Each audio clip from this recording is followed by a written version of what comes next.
കന്യാകുമാരിയിലേക്ക് പ്രധാനമന്ത്രി നരേന്ദ്രമോദി കന്യാകുമാരി വിവേകാനന്ദ പാറയിൽ ധ്യാനത്തിലാണ്. സ്വാമി വിവേകാനന്ദൻ ധ്യാനിച്ച അതേ ഇടത്താണ് മോദിയും ധ്യാനിക്കുന്നത്. നാളെ ഉച്ചകഴിഞ്ഞ് പ്രധാനമന്ത്രി തിരുവനന്തപുരത്തേക്ക് മടങ്ങും. ഇന്നലെ വൈകിട്ടാണ് മോദി കന്യാകുമാരിയിലെത്തിയത്. വിവേകാനന്ദ പാറയിലെ ധ്യാന മണ്ഡപത്തിലാണ് ഇന്ത്യൻ പ്രധാനമന്ത്രി ധ്യാനമിരിക്കുന്നത്. ഒരുപക്ഷെ നേരത്തെ രാഷ്ട്രപതി രാംനാഥ് കോവിന്ദ് അവിടെ എത്തിയിട്ടുണ്ടെങ്കിൽ പോലും ധ്യാനം ഇരുന്നിരുന്നില്ല. ഇപ്പോൾ ആദ്യമായി അവിടെ അത്രമാത്രം പ്രമുഖനായ ഒരു വ്യക്തി ധ്യാനത്തിനിരിക്കുന്നു. രാജ്യം ഉറ്റുനോക്കുന്നുണ്ട്. അത് പ്രത്യേകിച്ചും തെരഞ്ഞെടുപ്പിന്റെ അവസാന ഘട്ടം ആയ സാഹചര്യത്തിൽ വി അരുൺ ചേരുന്നുണ്ട് കന്യാകുമാരിയിൽ നിന്ന് തത്സമയം. Arun, good morning. കന്യാകുമാരിയിലെ പ്രഭാതങ്ങൾ അത് ഏറ്റവും സുന്ദരമാണ്, ഏറ്റവും മനോഹരമാണ്. എന്താണെങ്കിലും രാവിലെ കന്യാകുമാരിയിലെ കാഴ്ചയോടുകൂടി നമുക്ക് തുടങ്ങാമെന്ന് തോന്നുന്നു അരുൺ.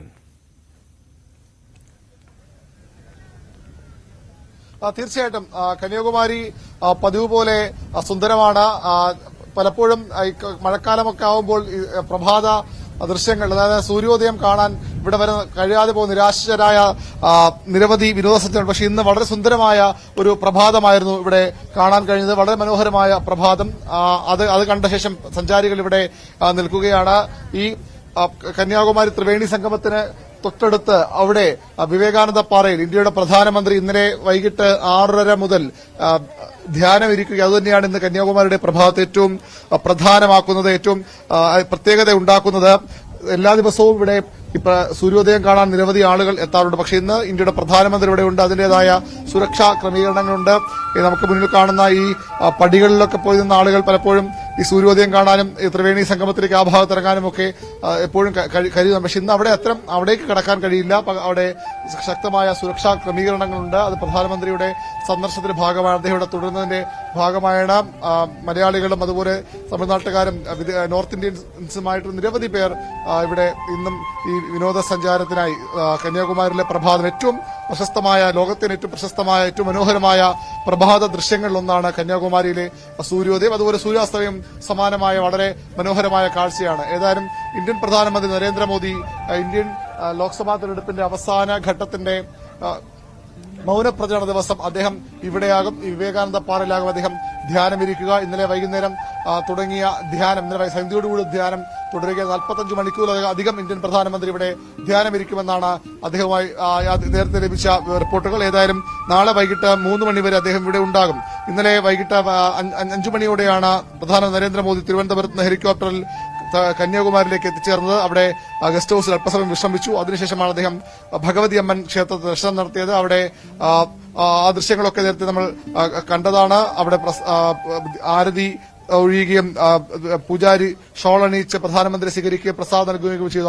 അതിനുശേഷമാണ് അദ്ദേഹം ഇവിടെ ഈ വിവേകാനന്ദ പാറയിലേക്ക് എത്തിയത്. വിവേകാനന്ദ പാറയിൽ വന്ന് അദ്ദേഹം ഈ ചുറ്റും കുറച്ചു സമയം ഈ പാറയ്ക്ക് ചുറ്റും നടന്നു. അതിനുശേഷം അദ്ദേഹം അസ്തമയം കണ്ടു. സൂര്യാസ്തമയം കണ്ട ശേഷമാണ് ധ്യാനത്തിനായി മണ്ഡപത്തിനുള്ളിലേക്ക്, വിവേകാനന്ദ മണ്ഡപത്തിനുള്ളിലേക്ക് പ്രവേശിച്ചത്. സ്വാമി വിവേകാനന്ദൻ ഒരു പതിറ്റാണ്ടിന് മുമ്പ് 130 വർഷങ്ങൾക്ക് മുമ്പ് അദ്ദേഹം ന്യൂയോർക്കിലേക്ക് പോകും മുമ്പ് ധ്യാനമിരുന്ന മണ്ഡപമാണ് പിന്നീട് പാറയാണ് പിന്നീട് വിവേകാനന്ദ പാറയായും ഇത്രയധികം പ്രശസ്തമായ, ലോകപ്രശസ്തമായ ടൂറിസം തീർത്ഥാടന കേന്ദ്രമായി മാറുകയും ചെയ്താലും പ്രധാനമന്ത്രിയുടെ ധ്യാനം തുടരുകയാണ്.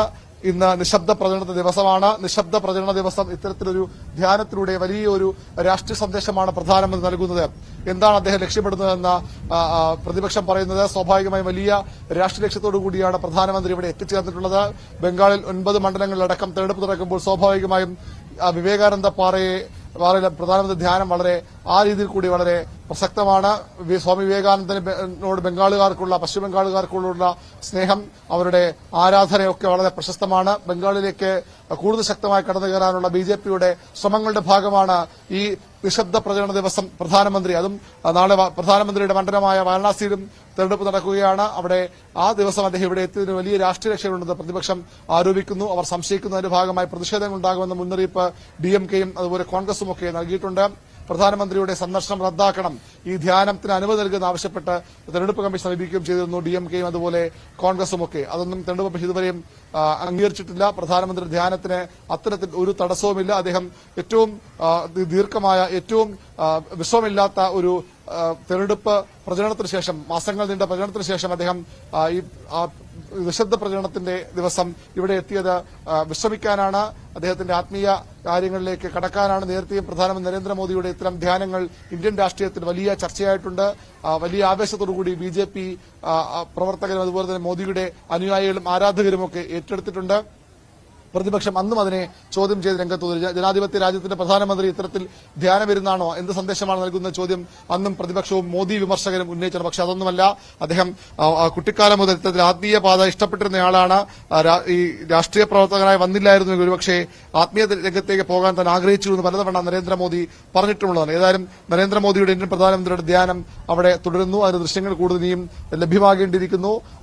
കന്യാകുമാരിയിലെ വിവേകാനന്ദ പാറയിൽ ഇന്ത്യൻ പ്രധാനമന്ത്രി ധ്യാനമിരിക്കുകയാണ്. നിരവധി പ്രധാനമന്ത്രിമാർ ഇവിടെ വന്ന് സന്ദർശിച്ച് കന്യാകുമാരിയുടെ മനോഹാരിത, ഈ അത്ഭുതം, ഈ ത്രിവേണി സംഗമ കേന്ദ്രത്തിൽ, ത്രിവേണി സംഗമത്തിൽ ഇവിടെ ഇത്തരത്തിലൊരു പാറയും അതുമായി ബന്ധപ്പെട്ട തീർത്ഥാടന കേന്ദ്രവുമൊക്കെ അക്ഷരാർത്ഥത്തിൽ അത്ഭുതമാണ്. വലിയ ശക്തമായ തിരമാലകൾ വന്നാൽ പോലും ഒന്നും സംഭവിക്കാതെ, നമ്മൾ സുനാമി കാലത്ത് പോലും കണ്ടതാണ്, വലിയ രാക്ഷസ തിരമാലകൾ ഈ തിരുവള്ളൂർ പ്രതിമയുടെ അത്രയും ഉയരത്തിലേക്കൊക്കെ വന്നിട്ടും ഒന്നും സംഭവിക്കാത്ത ഒരു അത്ഭുതമായി ഇന്നും നിൽക്കുന്ന ഈ വിവേകാനന്ദ പാറ, അവിടെയാണ് ഇന്ത്യയുടെ പ്രധാനമന്ത്രി ഈ നിശബ്ദ പ്രചരണ ദിവസം ധ്യാനമിരിക്കുന്നത്. എൽദോ.